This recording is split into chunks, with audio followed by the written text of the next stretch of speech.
자, 우리 하나님의 말씀은 사도행전 11장 27절부터 끝절까지 합독하겠습니다. 사도행전 11장 27절부터 30절까지입니다. 시작.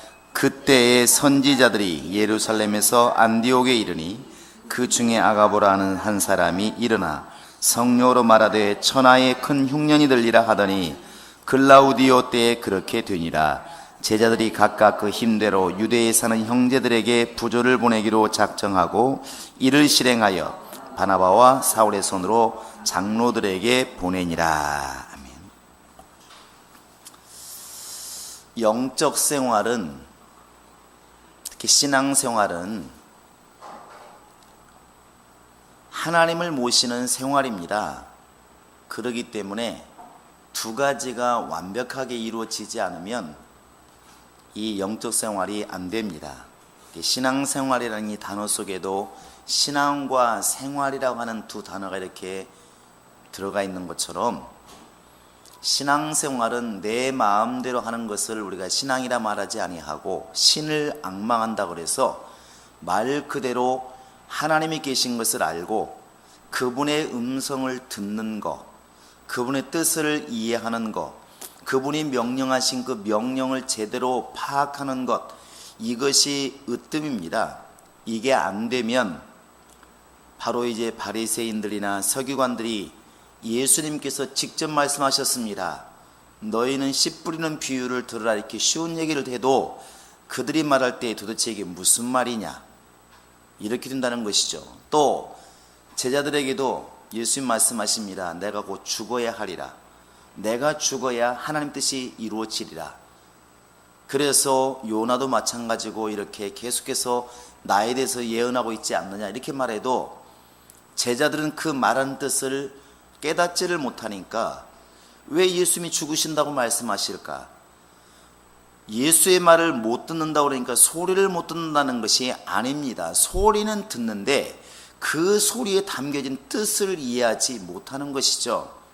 우리도 지금 그럴 수 있습니다. 하나님 말씀하실 때 그 소리는 듣겠는데 저 말하는 것이 도대체 무슨 소리인가 할 수 있다는 것이죠. 영어를 모르는 사람들이 영어 소리는 듣지만 그 뜻을 이렇게 못 알아듣는 것과 같은 것이죠. 예수님이 말씀하신 말씀을 못 듣는 게 아니라 그 말하는 의도를 파악하지를 못하는 겁니다. 이렇게 되어버리면 영적 생활 자체가 이제 빗나가는 것이고, 가장 무서운 말, 나를 사랑하는 그 열심이 내 전을 삼키리라 하는 이런 결과가 오는 겁니다. 굉장히 주님을 열심히 한다고 하는 그 열심이 오히려 주님 마음을 아프게 하고 주님의 일을 방해하는 일들이 발생한다는 것이죠. 왜 그러냐면 주님의 뜻을 판단하지 못하고 파악하지 못하기 때문에 그런 겁니다. 신앙생활은 첫 번째는 주의 말씀을 잘 들어야 됩니다. 모든 것은 여기에서도 출발하는 겁니다. 선악과를 먹지 말아라, 회개하라, 전도하라는 이 주의 음성이 있는데 이 음성을 듣지 못하면 움직이지는 못하는 것이죠. 구약의 출애굽 당시에 이스라엘 백성들이 신앙생활을 잘하는 비결은 아침에 눈을 뜨자마자 어디를 쳐다보냐면 성막 위에 지금 세워져 있는 구름 기둥을 보는 겁니다. 구름 기둥이 떠올랐으면 오늘 움직여야 되겠다. 그대로 있으면 오늘 또 그냥 여기서 머물러야 되겠다.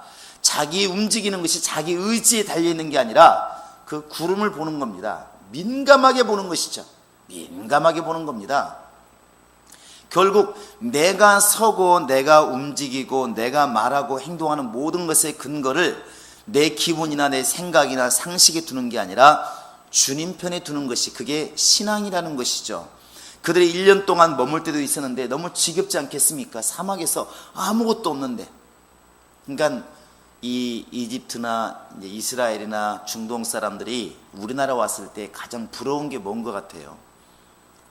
한국의 좋은 건물, 두바이 가보시면 서울 못지않게 건물 굉장합니다. 그런데 그 사람들이 가장 부러워하는 게 뭐냐면 풀이래, 풀. 이해가 안 되죠. 한국 사람들은 저렇게 좋은 나무를 왜 필까? 왜 저런 좋은 풀을 벨까? 여러분, 우리는 날 때부터 풀을 보고 나무를 왔기 때문에 이게 소중한 게 아니면 그 나라는 그냥 완전히 모래밭입니다.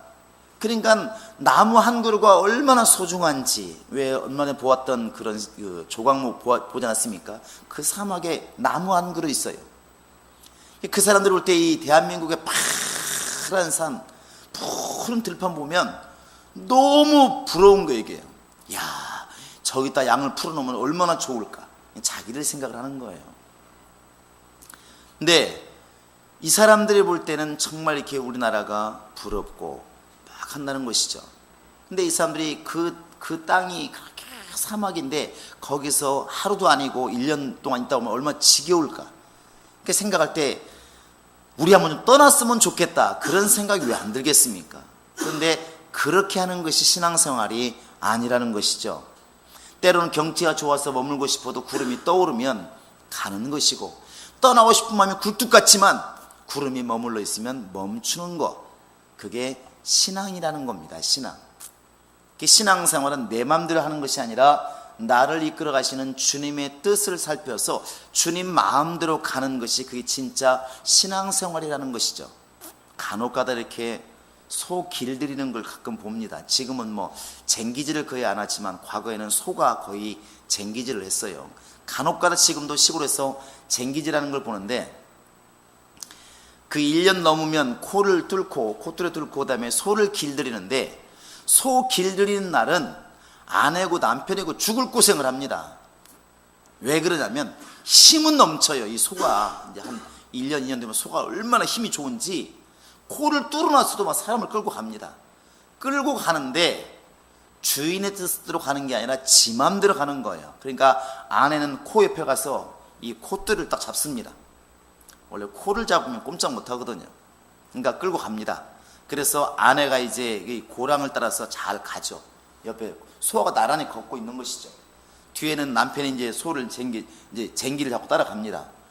근데 이놈의 소가 멈출 때 멈추고, 가야 될 때 가고, 오른쪽으로 갈 때 오른쪽 가야 되는데, 서라면 달리고 왼쪽으로 하면 오른쪽 가고, 막 이 소가 이렇게 됩니다. 그러니까 막 이게 엉망이 되는 겁니다. 원래는 반듯 이렇게 갈아야 되는데, 처음에 길들이는 소는 이거 아무 소용 없습니다. 지멋대로 막 가는 것이죠.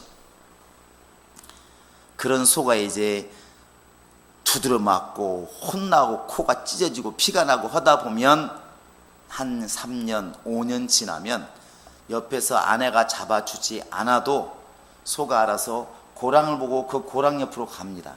그래서 반듯하게 가요. 그냥 말로만 해도 압니다. 주인이 가면서, 우리도 쟁기질 해봤잖아요, 하면서 갑니다. 소를 보고 말하는 것이죠. 왼쪽으로 치우친 것 같으면 자라 이러 이게 자라는 이쪽으로 가는 얘기고, 이러는 오른쪽으로 가라는 얘기입니다. 근데 소가 알아들어요. 그래서 이렇게 좀 이렇게 가는 대로 바로 옆을 갈아야 되는데, 좀 이쪽으로 가면 섬이 생기잖아요. 안 간 데가. 그때는 이러 그러면 소가 알아서 이쪽으로 갑니다. 노무라 이제 오른쪽으로 한번 붙은 것 같으면 자라 그러면 또 이쪽으로 갑니다. 기가 막히죠. 좀 가다가 저기서 이제 또 누가 지나가죠. 동네 김씨가 지나갑니다. 말을 해야 되잖아요. 그러면 그때 이제 소를 세워야 되니까 그러면 소가 딱 섭니다. 서 있어요. 소 굉장히 영리합니다. 오래된 소, 5년 이상 된 소는 마당에 곡식을 널어놓으면 자기 집에 들어갈 때 곡식을 밟고 지나가지 않고 옆으로 갑니다. 소가 멍청하지 않거든요. 그때야 비로소 길들인 소라고 말을 해요.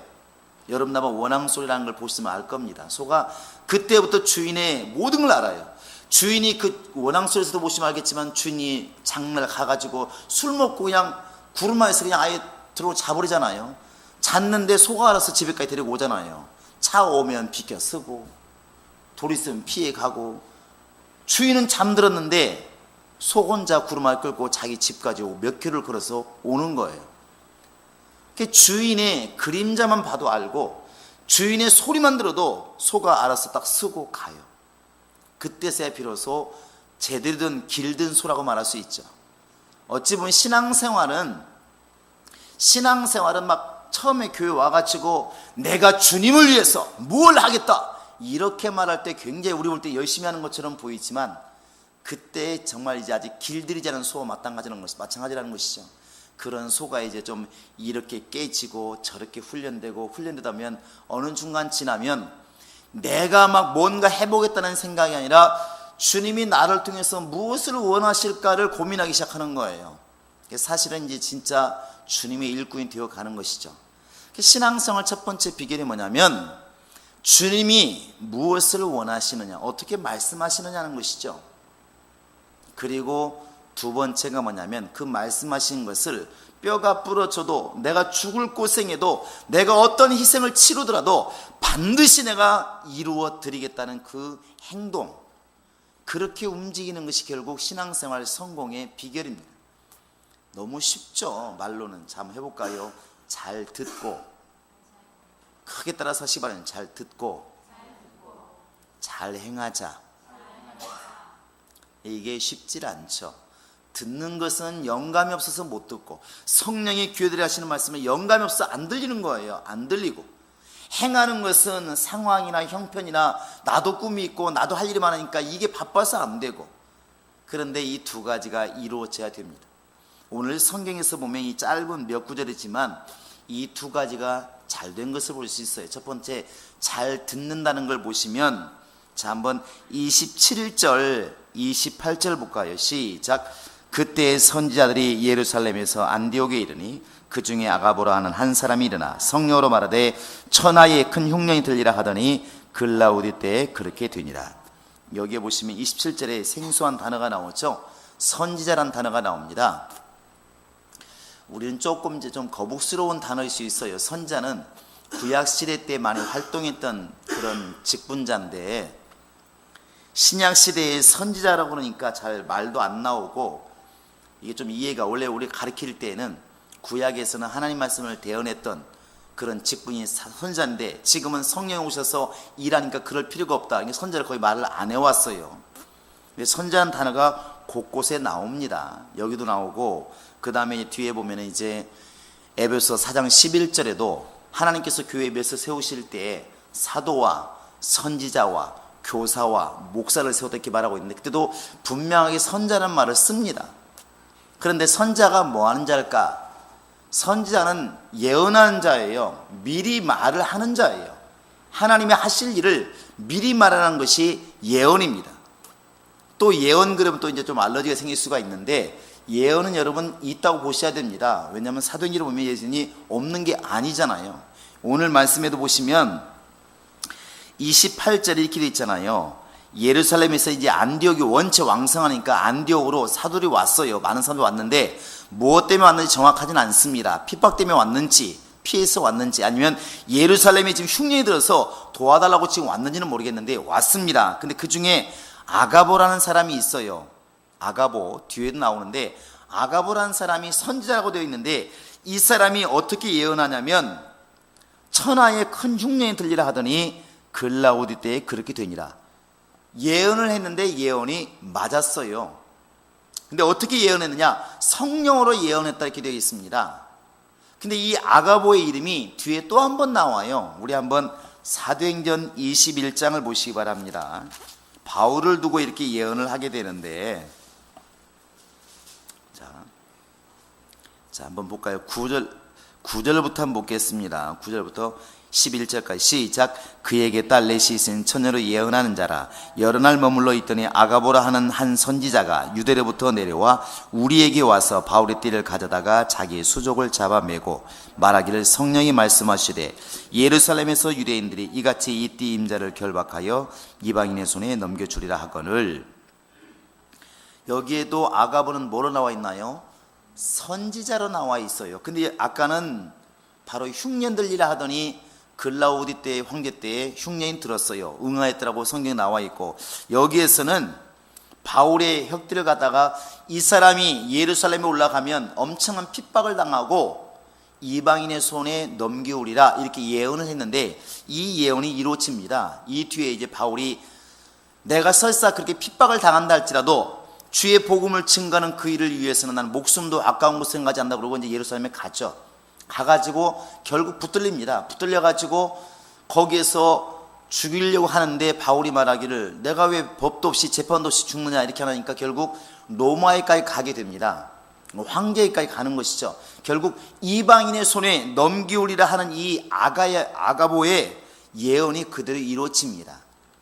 이것을 보면 지금 21장에도 보시면 알겠지만 11절에 성령이 말씀하시되 이렇게 되어 있어요. 그러니까 신약시대에도 지금 성령으로 예언이 없느냐? 예언이 있다고 보는 것이 맞다는 것입니다. 다만 우리가 그동안에 이 부분은 너무나 차단시켜 놓아서 이렇게 잘 안 되고 하고 있지만, 개인적으로 모든 것이 이렇게 너무나 저물치듯이 하는 것은 문제가 있지만, 하나님이 필요하실 때 예언은 할 수 있다고 여러분 열어두시는 것이 그게 맞다는 것입니다. 그래서 이 아가보가 와서 흉년이 될 것이다. 천하에 온 지구란 뜻이 아니라 그 당시에는 로마의 지배 아래에 있는 것은 다 그냥 천하라고 불렀다고 말을 합니다. 로마가 원체 강성했기 때문에. 어찌되었든 아가보라는 사람이 성령으로 예언하는데 천하에 흉년들 일을 하니까 흉년이 들었어요. 또 바울이 예루살렘에 올라가면 분명히 핍박을 당하고 그리고 이방인의 손에 넘겨오리라 하더니 성령으로 말씀하셨는데 역시 그대로 응하여지더라. 이루어진다는 것이죠. 그래서 고린도서 12장에도 가보면 10절입니까? 이에 가보면 은사를 말할 때에도 분명히 예언의 은사가 분명히 나와 있지 않습니까? 예언의 은사가. 우리 한번 볼까요? 자, 고린도전서 12장을 보시기 바랍니다. 12장 10절 한번 읽어보시겠습니다. 10절. 자, 10절 시작. 어떤 사람에게는 능력 행함을, 어떤 사람에게는 예언함을, 어떤 사람에게는 영들 분별함을, 다른 사람에게는 각종 방언말함을, 어떤 사람에게는 방언을 통역함을 주시나니 이 모든 일은 같은 한 성령이 행하사 그의 뜻대로 각 사람에게 나누어 주시느니라. 여기 보시면 11절에 한 성령이 행하사 그랬습니다. 그 앞에 한 성령이 행하심으로 앞에 있는 이런 은사들이 막 임하게 되는데, 은사 중에 하나가 뭐냐면 예언한다 이렇게 되어 있어요. 그러면 결국 예언도 누가 하게 하느냐? 성령이 하게 한다는 것입니다. 그래서 아가보가 예언하는 것도 성령으로 이렇게 말하고 있는 것이고, 성령으로 예언한 것이 반드시 이렇게 이루어졌다고 성경을 우리에게 일러주고 있다는 것이죠. 지금도 성령은 우리에게 지금도 말씀하고 있다는 것입니다. 기록된 말씀을 깨닫게도 하시고, 또 이와 같이 오늘 말씀처럼 앞으로 흉년될 것에 대해서, 또 앞으로 바울이 고난당할 것에 대해서 미리 성령이 말씀할 수도 있다는 것입니다. 그런데 이것을 목적으로 삼아서 계속 내가 예언할 수 있도록 기도한다면 이건 문제가 오겠죠. 그런 차원이 아니라 성령이 주시는 은사가 있을 때 이렇게 할 수 있다는 겁니다. 그래서 우리가 하나님 말씀하시는 것에 대해서, 전지하심에 대해서, 전능하심에 대해서 제한하지 말라는 것입니다. 그래서 성경은 우리에게 이렇게 말합니다. 한번 여러분 데살로니가전서 5장을 보시기 바랍니다. 데살로니가전서 5장 20절 한번 보시기 바랍니다. 자, 5장 20절 한번 볼까요? 자, 19절 20절 시작. 성령을 소멸하지 말며 예언을 멸시하지 말고, 이렇게 말하고 있습니다. 성령을 소멸하지 말고 예언을 멸시하지 말아라. 무시하지 말라는 것입니다. 그러니까 하나님은 지금도 성령으로 미리 말씀하실 수 있는 분이 바로 성령이십니다. 그래서 오늘 이렇게 하나님께서 예루살렘에서 오신 그 선자를 통하여 이 안디옥 교인들에게 말을 하는 것이죠. 천하에 흉년이 들 것이다. 그런데 그 흉년이 그대로 임하였더라. 성경은 그렇게 말하고 있습니다. 오늘 여러분과 지금 나에게도 동일하시다면 하나님의 성령이 말씀하지 않겠냐는 것입니다. 때로는 말씀으로, 때로는 감동으로, 때로는 주의 음성으로, 때로는 환상으로 하나님은 능히 말씀하신다는 것이죠. 그래서 우리가 지난번에 보았지만 이렇게 사울이라는 사람이 다메섹 가는 길에서 예수의 음성 듣고 예수를 만났을 때 똑같은 시간에 바로 이제 다메섹에서는 그 아나니아라는 사람, 그 전에 나오지 않는 그 아나니아라는 사람에게 환상이 열려서 지금 빨리 집 가라는 거리로 가서 바로 사울을 만나라. 저는 내가 세운 내 그릇이다. 이렇게 말씀하시죠. 이것이 지금 꿈도 아니고 명확하게 하나님이 말씀하시는 겁니다. 명확하게. 오늘 우리는 지금 이런 주님 말씀하시는 것에 대해서 자꾸만 이론적으로 눈을 닫고 귀를 닫으면 이렇게 안 될 것 같습니다. 우리가 말씀으로 돌아가자 그러니까 하나님이 일하시는 신비함마저 없어진다, 그것이 아니라는 것입니다. 말씀으로 돌아간다 그러니까 과연 환상 보는 것은 잘못된 것이고 음성을 듣는 것은 잘못된 것인가? 아니라는 것이죠.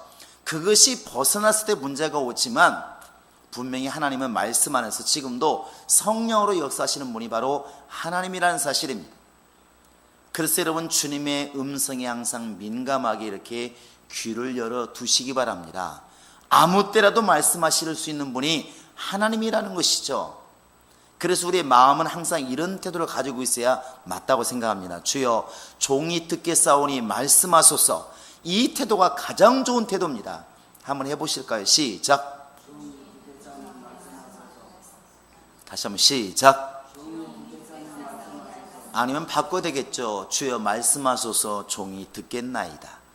이 주의 음성이 예배할 때만 말씀하시면 이때만 신경 쓰면 되지만 주님은 아무 때라도 말씀하신다는 것이죠. 사무엘처럼 잠자려고 누웠는데 부르시는 경우도 있고, 이렇게 또 엘리사처럼 밭을 갈고 있는 중에 하나님께서 부르시는 경우도 있고, 이게 다양한 거예요. 우리가 회사에서 일하다가도 주님의 음성을 들을 수 있는 것이고, 예배 중에 들을 수 있는 것이고, 대화 중에 들을 수 있는 것이고, 다양하다는 것이죠.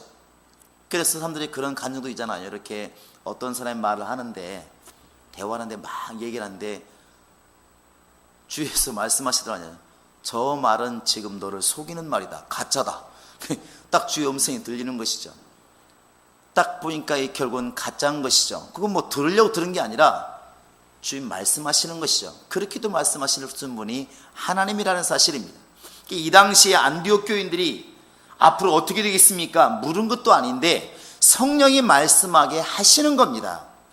이 아가보라는 사람이 안디옥과 무슨 상관이 있을까요? 그런데 안디옥까지 와가지고 천하의 흉년이 들 것이다, 이렇게 예언했는데 그대로 흉년이 들더라. 또 바울하고 무슨 상관이 있습니까? 그런데 바울이 허리띠를 가지다가 이 띠 임자가 성령이 지금 말씀하시는데 예루살렘에 올라가면 갖은 핍박과 고난을 당한 다음에 이방인의 손에 넘겨지리라 하는데, 나중에 보니까 세월이 흐른 다음에 보니까 그대로 이루어지더라. 아가보라는 사람의 입술을 통하여 하나님은 말씀하시는 겁니다. 그건 우리도 지금 마찬가지일 수 있다는 얘기죠. 우리도 마찬가지일 수 있다는 것입니다. 그래서 예언을 멸시하지 말아라. 선지자란 그 이름 자체가 과거처럼 성령이 오시기 전에 하나님을 대언했던 그렇게만 이해하지 마시고 지금도 성령이 사용하시는 사람이 있다고 하는 것을 여러분 인정하라는 것입니다. 하나님의 역사하심을 절대로 좁게 보지 말고 넓게 열어두라는 것이죠. 늘 말씀드리지만 염려스러운 게 뭐냐면 자꾸만 부모님이 올라오시는데 선물만 관심을 갖는 경우가 너무 많아요. 우리가 그런 경향이 좀 있는 것 같아서 염려스러울 때 많이 있어요. 이렇게 무슨 얘기냐면 성령이 역사한다 그러니까 성령께 관심을 가져야 되거든요. 왜? 성령은 하나님의 영이니까. 그런데 우리는 성령보다는 성령의 은사에 관심이 많아. 그래가지고 우리나라 속담이 제사보다 뭐가 관심이 많다고? 제밥에 관심이 많다고, 그런 게 우를 범하는 것이죠. 그러다 보니까 성령이시여 나를 사용하소서, 이게 기도의 전부가 되어야 맞는데 우리의 기도는 이렇게 기도하지 않고 어떻게 말하면 내게 은사를 주시옵소서, 이렇게 기도를 많이 한다는 것이죠. 성령은 잠깐 계시고 그냥 물건만 주세요, 내가 일할 테니까, 이런 차원이야, 뭐 이런 뜻은 아니지만 기도를 하다 보면 그런 방향이 된다는 겁니다. 이렇게 하나님이 원하시는 것은 성령이 오시면 자연스럽게 권능이 드러나는 게 정상이, 이게 방법이 맞다는 겁니다. 성령이 오시면 권능이 임하고 내 증인이 되리라, 방법이 흘러간다는 것이, 비가 오니까 똘이 생기고 똘이 생기니까 강이 되고, 이게 맞는데 우리는 비 오는 것은 생각하지 않고 자꾸 똘만 만들어 달라고, 내값 만들어 달라고 아우성을 치는 것과 똑같다는 것이죠. 그래서 우리가 지금 간구해야 될 것은 이 지금 아가보가 예언하는 것도 예언의 은사가 있어서 이렇게 보지 마시고 성령이 아가보에게 역사하시니 이렇게 보는 것이 답이 맞다는 것이죠. 이건 모든 은사를 봐도 마찬가지입니다. 제가 이렇게 수년 동안 보면서 잘못되어 가는 사람들 방법이 왜 그랬을까 보면, 누군가가 환상을 봤다고 그러니까 환상 달라고 막 기도를 냈다 하고, 음성 들었다면 음성 달라고 냈다 기도하고, 이렇게 은사를 따라가는 사람들은 반드시 미혹되는 것이 거의 대부분이었어요. 미혹되는 것이 거의 대부분이었습니다. 이런 건 안 되는 것 같아요. 그래서 우리만큼이라도 바른 길을 가자는 것이죠. 하나님, 성령이 하나님이시라면 나를 사용하소서. 내가 지금 비록 부족한 게 있고 연약한 게 있을지라도 나를 사용하시옵소서.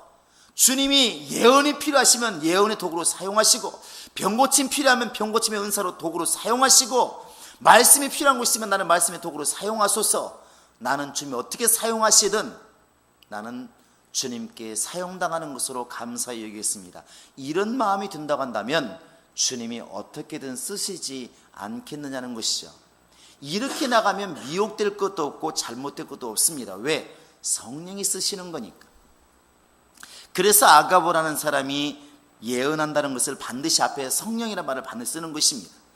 차라리 이렇게 쓸 수도 있잖아요. 우리끼리 말하면 아가보라는 사람이 이런 예언하는 은사가 있어서 예언을 했더라 이렇게 말해도 관련이 없는데, 왜 성경은 그렇게 말하지 않고 성령이 말씀하게 하시니 성령으로 예언하되 이렇게 말하고 있을까? 성령이 주가 되어야 되는 것이 맞다는 것입니다. 아무리 꽃향이 좋고 아무리 된장이 좋아도 우리는 이것은 빨리 받아놓고 오시라고 얼마나 고생하셨느냐고 어머니를 반 게 맞는 것이 그게 우선이라는 것입니다. 여러분, 주의 음성을 잘 듣는 방법은 주변 것들을 치고 제대로 주님 보는 것입니다. 예수를 제대로 보고 성령을 제대로 보고 하나님을 제대로 보면 우리에게 제대로 음성이 들리지 않겠느냐는 것이죠. 우리에게 이런 귀가 열릴 수 있기를 주의 이름으로 축원합니다. 그 다음에 이제 이렇게 들었을 때 행동하는 게 나와 있는데, 그 뒤에 보시면 이제 부조라는 말을 쓰고 있습니다. 지금으로 말하면 구제헌금이겠죠. 그런데 여기에 지금 안디옥 교회라는 걸 잘 염두에 두시고, 이 안디옥 교인들이 29절 30절 읽어보시면 시작. 제자들이 각각 그 힘대로 유대에 사는 형제들에게 부조를 보내기로 작정하고 이를 실행하여 바나바와 사울의 손으로 장로들에게 보내니라. 이스라엘 땅에 예수님이 죽으신 지 한 15년 넘었을 때에 46년에서 48년까지 엄청나게 흉년이 들었다고 그래요. 그 땅은 흉년이 좀 많이 들어봐요. 흉년이 크게 들었나 봐요. 그때 아마 지경 때가 이 얘기할 때가 아닌가 이제 학자들은 이렇게 얘기를 합니다. 그런데 어찌됐든 예루살렘에서 올라온 사람들을 통해서 예루살렘 교회가 얼마나 흉년들하고 얼마나 어려운지, 당연히 성도도 어렵겠죠. 우리나라 IMF 때처럼 너무 힘들다고 그러니까 이 지금 안디옥 교인들이 힘을 다해서 이제 막 헌금을 한 거예요. 그래가지고 사울과 바나바에게 들려서 갖다 주라고 지금 보낸 거예요. 이 부주를 갖다가 구제헌금이죠. 그래서 예루살렘 교회를 돕게 되는 겁니다. 그리고 12장 마지막 절에 가보시면 25절에 가면 이렇게 되어 있잖아요. 바나바와 사울이 부조하는 일을 마치고 마가라는 요한을 데리고 예루살렘에서 돌아오니라 이렇게 되어 있어요. 일단 이제 안디옥 교회에서 헌금을 걷어 가지고 예루살렘 교회에 가서 도와주게 됩니다. 여러분, 이게 뭐 그럴 수 있다고 생각하지만 이 당시에는 예루살렘 교회나 안디옥 교회나 네 교회 내 교회가 사실 별로 의미가 없었고, 지금처럼 장로교회, 성결교회, 침례교회, 구세군, 순복음교회 이런 게 없었어요. 그 당시에는 오직 예수 이름으로 모이는 교회는 다 그냥 주님의 교회였다는 것입니다. 사실 오늘날 인간의 이기적인 것 때문에, 인간의 해석 때문에 교회가 막 너무나 나눠져 가지고 장로교만 해도 파가 180교단 있다고 그러니까 어렵더라고요. 제가 생각할 때 우리나라 교단 갈라진 것만 잘 연구해서 전문가 되면은 부흥 강사 뛰겠어요. 너무나 많아요.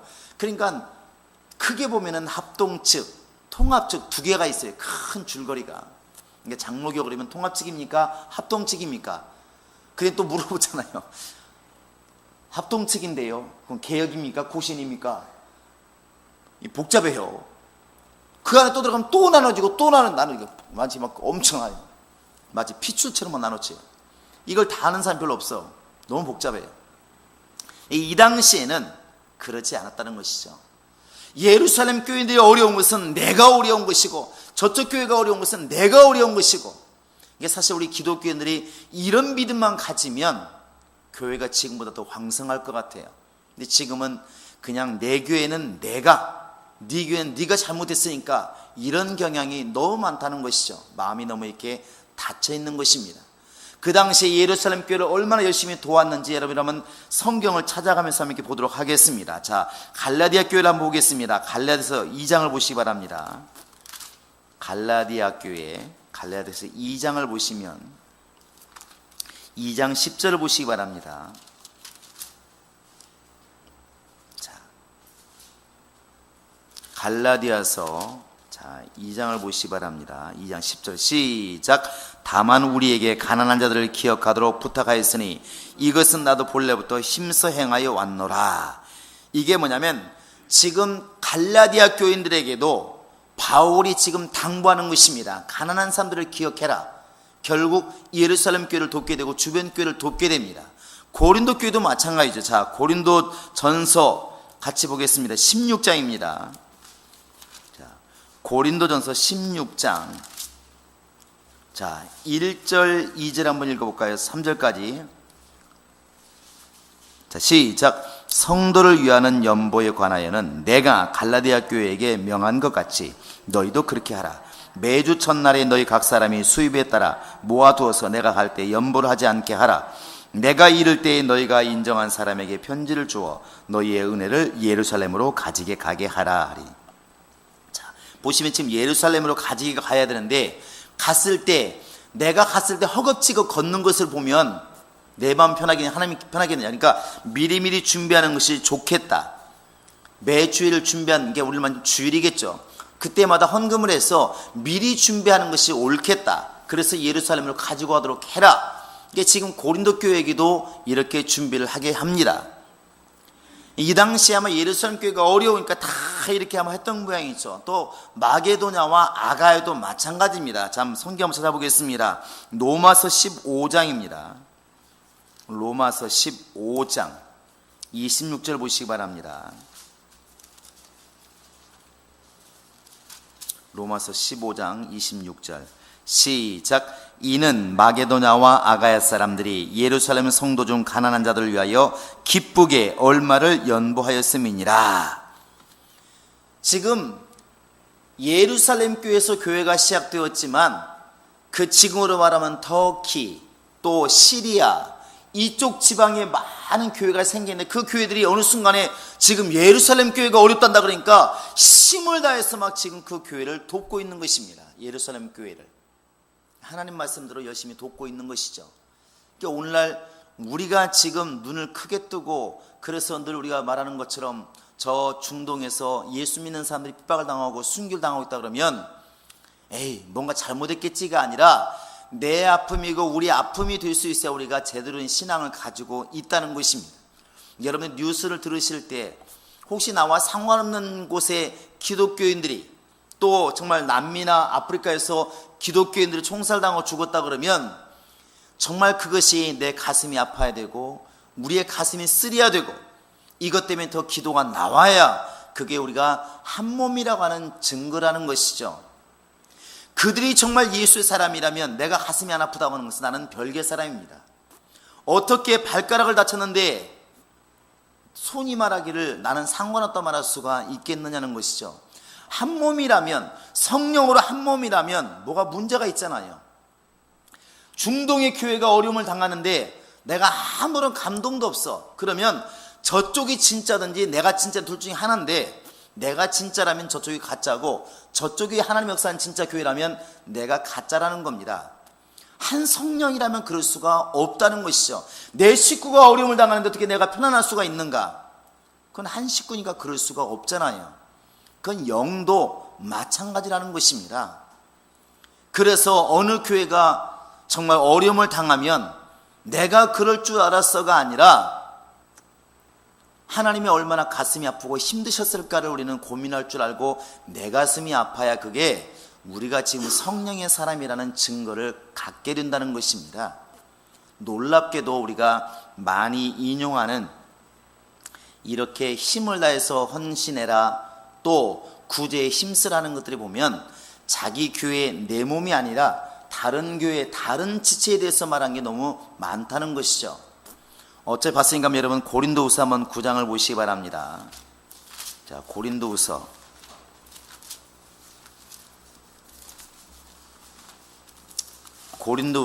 8장 9장은 이제 그런 얘기를 많이 이렇게 쓰고 있는데, 특별히 한번 12절 보시기 바랍니다. 12절 시작. 이 봉사의 직무가 성도들의 부족한 것을 보충할 뿐 아니라 사람들이 하나님께 드리는 많은 감사로 말미암아 넘쳤느니라. 여기는 봉사의 직무라고 그러는데, 봉사라는 게 것이 무슨 모아서 뭐 청소하고 이런 게 아니라 물질 드린 것을 얘기하는 것입니다. 물질 드린 것을. 자, 4절부터 볼까요? 4절 5절 보겠습니다. 시작. 혹 마게도냐인들이 나와 함께 가서 너희가 준비하지 아니한 것을 보면 너희는 고사하고 우리가 이 믿던 것에 부끄러움을 당할까 두려워하느라. 그러므로 내가 이 형제들을 먼저 너희가 가서 너희가 전에 약속한 연보를 미리 준비하도록 하도록 권면하는 것이 필요할 줄 생각하였노니 이렇게 준비하여야 참 연보답고 억지가 아니니라. 이렇게 되어 있습니다. 이렇게 말할 때에 미리미리 준비하여야 억지가 아니고 참 연보다 이렇게 말을 하니까 오늘 우리가 이렇게 헌금에 많이 이용하지만 사실은 이 말은 이 지금 고린도 교회에게 예루살렘 교회를 지금 돕기 위해서 헌금을 하는데 이런 것들을 부랴부랴 하는 것이 아니라 미리미리 준비하는 모습이 아름답다고 얘기를 한 거예요. 그러니까 오늘날 우리가 지금 이런 것들 미리미리 준비한 헌금이 참 아름답긴 하지만 이 당시에 이 용어를 쓸 때는 자기 안디옥이나 고린도나 갈라디아나 마게도냐 교회를 위해서 지금 이게 쓴 게 아니라 예루살렘 교회를 돕기 위해서 이 말을 썼다고 하는 것을 여러분 염두에 두시기 바랍니다. 요즘에 얼마 전에 한 달쯤 되었나요? 인천의 어느 교회가 안수집사와 장로를 이렇게 안수화에 세웠다고 이렇게 떴더라고요. 이 안수를 이렇게 했는데 그 안수집사들에게 명령이 뭐냐면 안수 받자마자 주변의 교회를 이렇게 어려운 교회를 지정해가지고 봉사를 보냈어요. 이렇게 봉사를 보냈습니다. 1년 동안 가서 헌금도 거기다 하고 전도도 하고 봉사해주고 와라. 근데 가서 일을 안 할 수도 있으니까 매주마다 사역 보고서를 이쪽으로 내라. 이렇게 하는 것이죠. 그러면서 왜 이렇게 했느냐 이렇게 물었을 때 그 목사님이 이렇게 말한 것이죠. 우리 교회에 와서 안수받고 여기서만 일하면 과연 주님의 교회가 어떻게 쓸 수 있겠느냐. 사도행전에 보니까 사도들이 그 집사들이 안수받고 나서 보니까 다 흩어졌어. 열심히 일을 했지 않느냐. 결국 안수받고 주변 교회 가서 도와주어서 주변 교회를 살리라. 그게 참 봉사요 참 헌신이 아니겠느냐. 내가 열심히 돈 벌어서 내배 불리면 그게 어떻게 헌신하고 볼 수 있고 봉사람 할 수 있겠느냐. 내가 죽도록 벌어서 이웃을 잘 살게 해야 그게 진짜 봉사고 헌신이 아니겠느냐. 이렇게 이제 그런 사고를 가지고 주변 교회를 위해서 이게 안수 집사와 장로들을 보냈다고 하는 기사를 보았습니다. 참 대단한 용기다 생각이 들었는데 초대교회는 이것이 너무나 당연하게 이루어졌다는 것이죠.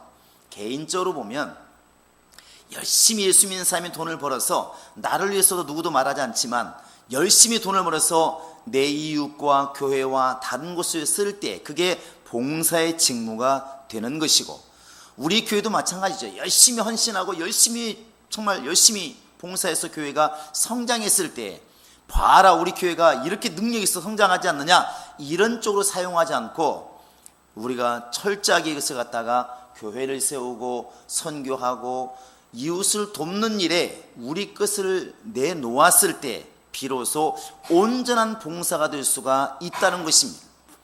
오늘날 많은 교회들이 이제 왜 이렇게 지탄을 받을까 생각해 보면 교회들이 이제 헌신한 것에 대해서 거의 다를 자기를 위해 쓴 것이죠. 이게 뭐 지금 강남에 있는 사랑의 교회나 많은 교회들이 거기도 뭐 한 3천으로 들어갔다고 그러던데 그 3천억이라는 돈이 이렇게 교회를 지을 때 들어갔을 때 결국 그 교회에서 1년 동안 헌신이 얼마나 나올지 모르겠지만, 헌금이 얼마나 나올지 모르겠지만 거의 다 웬만한 헌금이 다 그리 들어간 거예요. 또 빚을 지고 있기 때문에 또 앞으로 우리 집사님하고 똑같이 10년 20년 동안 빚 갚느라고 모든 헌금이 다 그리 갈 거라고요. 그러다 보니까 이제 정작 그 등치에 맞는, 걸맞는, 규모에 걸맞는 선교나 거기에 걸맞는 이런 구제가 이루어지기가 어려운 것이죠. 적은 교회보다는 분명히 많이 해요. 많이 합니다. 그런데 그 등치에 비하면 부자는 적은 것을 넣은 것이고 가난한 사람은 많은 것을 넣었다는 얘기죠. 쉽게 말하면 100명 나오는 교회에서 외국에 선교하면서 두 교회를 지금 살리고 있다면 10,000명 나오는 교회는 몇 개를 살려야 되겠습니까? 죄송합니다. 또 숫자를 말하니까 또 갑자기 어려워지는데 100명 나오는 교회가 두 교회를 지원하면 1000명 나오는 교회는 20개를 지원해야 되고 10,000명 나오는 교회는 200개를 지원해야 됩니다. 그래야 맞잖아요, 규모로 보면. 근데 그렇게 못하죠. 왜 그러냐면 그 남도 쓸 게 너무 많은 거예요. 큰 교회 치고 빚 없는 교회가 없습니다. 단위가 커요. 몇백억씩 빚을 지고 있습니다.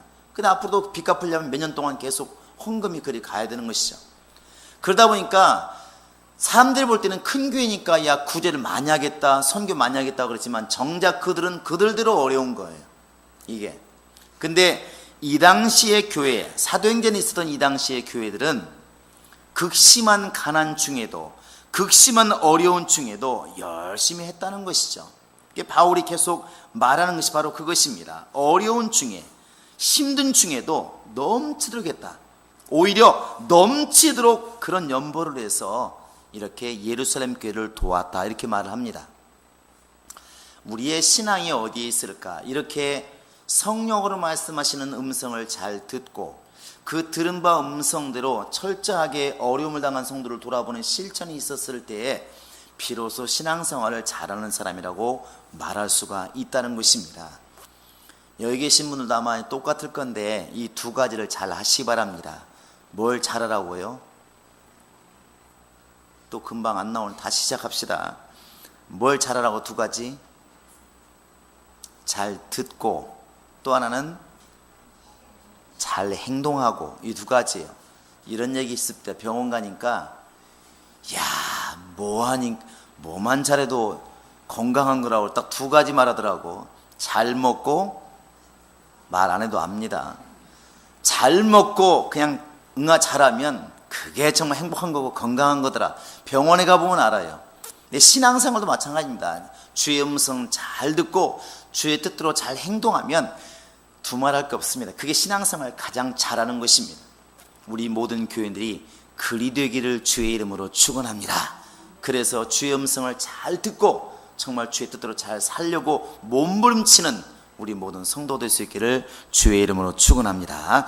이 시간 다 같이 기도하시겠습니다. 기도할 때 하나님, 정말 나에게 영감을 주어서 주의 음성을 듣게 도와주시고 주의 성령의 음성을 듣고 지체하지 아니하고 그 음성대로 정말 행동할 수 있는 열심과 능력과 권능이 있게 달라고 다 같이 우리 기도하시겠습니다. 살아계신 우리 하나님 아버지, 우리 하나님이 함께 하시고 도우셔서 우리에게 열심에 열심을 더하시고 능력에 능력을 더하시고 하나님의 역사가 충만할 수 있도록 도우시고 인도하여 주시옵소서. 살아계신 아버지 하나님, 주께서 인도하여 주시옵소서. 우리 아버지 하나님이 도와주시고 인도하셔서 우리 모두가 다 성령 충만, 은혜 충만하게 도와주시고 믿음으로 충만할 수 있도록 우리 아버지 하나님이 함께 하시고 인도하여 주시옵소서. 하나님의 역사가, 하나님의 능력이, 하나님의 권능이 우리와 함께 하시도록 도와주시옵소서. 주 예수의 놀라운 역사가 우리 가운데 있도록 하나님이 역사하시고 도와주시옵소서. 우리 아버지 하나님이 도와주시옵소서. 우리 아버지 하나님이 도와주시옵소서. 하나님의 역사를 이룰 수 있도록 우리에게 역사하여 주시옵소서. 하나님의 놀라운 권능으로 살게 도와주시고 믿음으로 살게 도와주시고 항상 영감으로 살아갈 수 있도록 우리 아버지 하나님이 함께 하시고 도와주시옵소서. 주 예수의 놀라운 역사가 있게 하여 주시옵소서. 예수만을 바라보게 도와주시고 예수만을 따르게 도와주시고 예수와 함께하는 놀라운 권능이 있도록 우리 아버지 하나님이 함께 하시고 인도하여 주시옵소서. 하나님의 역사가 우리 가운데 있도록 우리 아버지 하나님이 도와 주시옵소서. 주께서 인도하여 주시옵소서. 주께서 우리를 도와주시고 인도하여 주시옵소서. 하나님이 도와 주시옵소서. 우리 한 가지만 더 기도하겠습니다. 우리 주변에 어려움을 당한 사람들, 또 아픈 사람들 하나님이 도와주셔서 낫게 해달라고 기도하시되, 우리 홍성진 군 정말 속히 모든 상처가 아물고 그 모든 아픈 것을 이기고 극복하도록 특별히 예수를 영접하는 믿음이 될 수 있도록 기도하시고, 우리 홍석환 씨 또 범수 빨리 건강을 찾고 주 앞에 나올 수 있도록 하나님 도와달라고 기도하시겠습니다. 살아계신 하나님 아버지, 우리 주변에 어려운 사람을 위해서 기도합니다. 하나님이 함께 하셔서 그들에게 성령의 역사, 예수의 권능이 함께 하시도록 인도하여 주시옵소서. 낫게 하여 주시옵소서. 낫게 하여 주시옵소서. 하나님의 건강이 임하게 도와주시고 하나님의 능력이 임하게 도와주시고 하나님이 쓰시는 증거가 있도록 우리 아버지 하나님이 함께 하시고 도와 주시옵소서. 주 예수의 놀라운 역사, 주 예수의 놀라운 권능이 있도록 하나님이 함께 하시고 도와 주시옵소서. 주 예수께서 치료의 광선을 발하여 주시옵소서. 치료의 광선을 발하여 주시옵소서. 환경 어려운 자들에게도 능력 주시고 어려움이 다 해결받는 역사가 있도록 우리 아버지 하나님 함께 하시고 도와 주시옵소서. 역사하시고 인도하여 주시옵소서. 하나님이 도와 주시옵소서. 살아계신 하나님 아버지, 세상 사람들은 하나님의 음성을 들을 만한 귀가 닫혀 있기에 자기의 보기에 선한 대로, 자기의 생각대로, 자기의 뜻대로 살고 있지만, 우리는 지금 하나님 말씀하시는 음성을 들을 만한 영감이 있기에 항상 주님의 소리에 귀를 기울일 수 있도록 도우시고 인도하여 주시옵소서. 성령께서 가라면 가고 오라면 오고 멈추라면 멈출 수 있는 영감이 있도록 도와주시기를 원합니다. 성령이 교회들에게 하시는 말씀을 들을지어다 명령하셨으니 오늘도 말씀하시고 내일도 말씀하시는 그 성령의 음성을 들을 만한 귀가 있게 도와주시고, 성령의 음성을 들을 수 있을 만큼 우리의 모든 마음과 생각이 주를 향할 수 있도록 역사하시고 인도하여 주시옵소서. 바쁜 것 때문에, 교만한 것 때문에 주의 음성을 소홀히 여기지 않게 도와주시고, 무시하지 않게 도와주시고, 예언을 멸시하지 않게 도와주시고, 하나님의 음성을 따라 살아가는 하나님의 사람이 될 수 있도록 도와주시고, 이 땅에 살면서 땅의 것으로 인하여 썩을 것으로 인하여 욕심부리지 않게 도와주시고, 오직 주를 따라서 믿음으로만 행할 수 있도록 하나님이 도우시고 인도하여 주시옵소서. 감사하고 예수님의 이름으로 기도합니다. 아멘. 우리 찬송가 600장 찬양하시고 죽도록 마치겠습니다. 자, 600장입니다.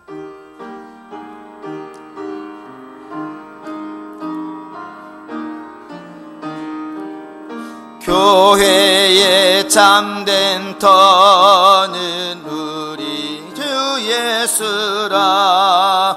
그 귀한 말씀 위에 이 교회 세웠다. 주 예수 강림하사 피 흘려 샀으니 땅 위의 모든 교회 주님의 신부라. 온 세계 모든 교회 한 몸을 이루어 한 주님 섬기면서 한 믿음 가지네. 한 이름 찬송하고 한 성경 읽으며 다 같은 소망 품고 늘 은혜 받도다. 땅 위의 모든 교회 주 안에 있어서 하늘의 성도들과 한 몸을 이루네. 오 주여 복을 주사 저 성도들 같이 우리도 주와 함께 늘 알게 하소서. 아멘. 이제는 우리 구주 예수 그리스도의 은혜와 하나님 아버지의 극진하신 사랑과 성령의 교통하심과 인도하심이 이제 하나님의 성령의 음성을 늘 귀 기울여 듣고 그 음성대로 순종하며 살결정한 모든 심령들 머리 위에 이제로부터 영원토록 함께 있을지어다. 아멘.